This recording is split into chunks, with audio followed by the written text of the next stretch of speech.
Muy buenas noches, hoy les hablaremos de las técnicas de lectura.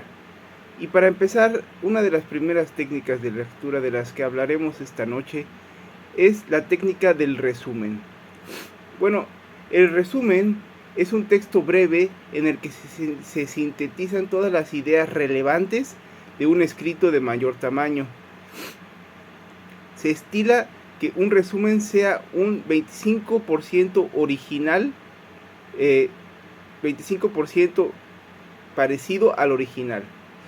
Los resúmenes pues son formas condensadas de un texto, un discurso o un tema.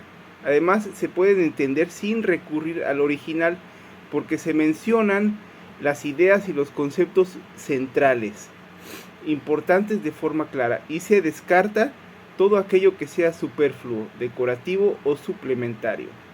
Se redactan de manera objetiva, es decir, en tercera persona y sin emitir opiniones o valoraciones sobre el tema o el asunto ni agregar información que no exista en el original. Pues un resumen más que nada es esa parte, la parte más importante de un texto. Y en parte de sus beneficios son de brindar una muestra del contenido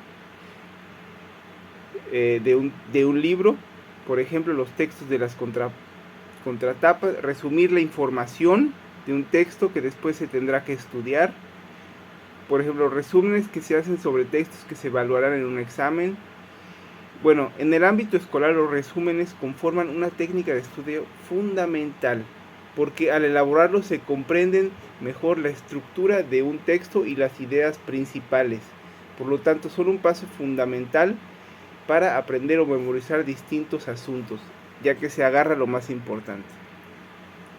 Bueno, el siguiente tema del que hablaremos el día de hoy será del esquema. ¿Qué es un esquema? Es la pregunta. Bueno, un esquema es una representación gráfica que se utiliza para expresar los conceptos principales con el fin de comprenderlos o estudiarlos. Suele realizarse tras la lectura y el subrayado de las ideas principales de un texto y resulta una manera simple y clara de analizar y organizar conceptos a través de palabras y recursos gráficos. El esquema es una herramienta de estudio y de organización de la información sumamente útil, ya que da una visión general del tema a estudiar a través de una síntesis y permite al lector memorizar de manera visual las ideas principales. Bueno, sus características es presentar información de manera clara y directa, siguiendo un criterio para que pueda ser interpretada de manera simple y rápida. Incluye los conceptos fundamentales de una temática y sus principales relaciones. No debe tener en cuenta detalles o información que no sea relevante. Presenta la información visualmente atractiva para ser absorbida por el lector de manera eficaz.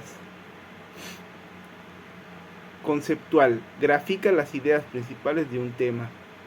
Método de estudio, pues resulta una herramienta eficaz en la comprensión y estudio de un tema. Pues, ¿cómo se elabora un esquema? Bueno, leer comprensivamente el escrito es una, subrayar las ideas principales otra, elegir las palabras claves otra, determinar qué tipo de esquema se va a utilizar, relacionar las ideas, graficar el esquema, y es eso.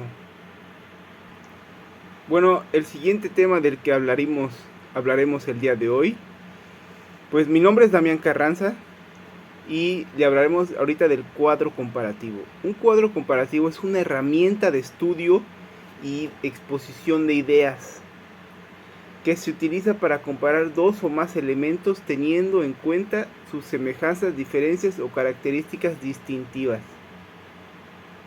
Es una herramienta que usa filas y columnas en las que dispone de manera lógica, breve y visualmente ordenada determinados contenidos, lo que facilita la lectura y comprensión de la información. Se suele emplear en diferentes contextos como el académico, en ventas, laboral o en cualquier situación que implique tome de decisiones, ya que permite contrastar dos o más elementos. fenómenos o situaciones. Por ejemplo, una marca de celulares presenta en su página web 2 de sus productos más vendidos y utiliza un cuadro comparativo para cotejar los rasgos distintivos de cada uno, como memoria, batería, peso, tipo de pantalla, entre otros. Bueno, la estructura de un cuadro comparativo se compone gráficamente de filas y de columnas y puede contener información cualitativa como cuantitativa de acuerdo a su estructura y a la forma en la que se dispone la información. Existen dos tipos de cuadros comparativos principales: el tabular y el cuadro comparativo matriz. Son los dos diferentes que hay. El matriz es un tipo de cuadro comparativo de doble entrada que utiliza columnas en las que colocan diferentes objetos o elementos que se comparan. Bueno, el siguiente tema que abordaremos el día de hoy será el mapa conceptual. ¿Qué es un mapa conceptual? Bueno, es muy sencillo. Los mapas conceptuales son esquemas que presentan gráficamente los vínculos y la jerarquía que hay entre las ideas más relevantes de un tema.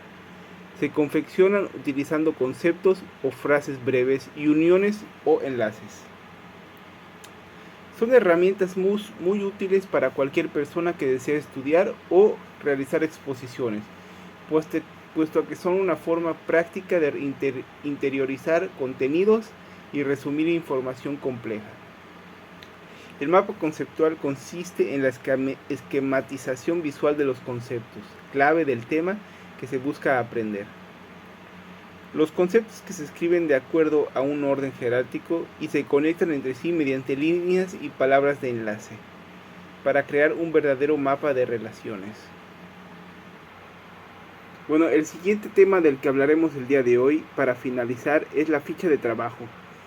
La ficha de trabajo es una forma de organización usada para emplear de manera práctica la información documental usada en los trabajos de investigación de cualquier tipo. Se utiliza para recopilar, resumir o anotar los contenidos de las fuentes o datos utilizados en la investigación. Las fichas facilitan la realización de monografías, informes o publicaciones, pues han sido confeccionadas correctamente. Se hacen innecesarias consultas adicionales a las fuentes. Tradicionalmente, las fichas de trabajo eran cartulinas rectangulares, pero con el desarrollo de la información y los medios de almacenamiento de datos electrónicos, han pasado a usarse de bases de datos para archivar este tipo de información muy útil. Pues espero que les haya gustado mis clases de tipos de lectura, de las técnicas de lectura. Y pues es todo por el día de hoy. Me despido. Mi nombre es Damián Carranza. Ha sido todo un gusto darle estas clases y pues espero que lo haya disfrutado mucho. Hasta luego.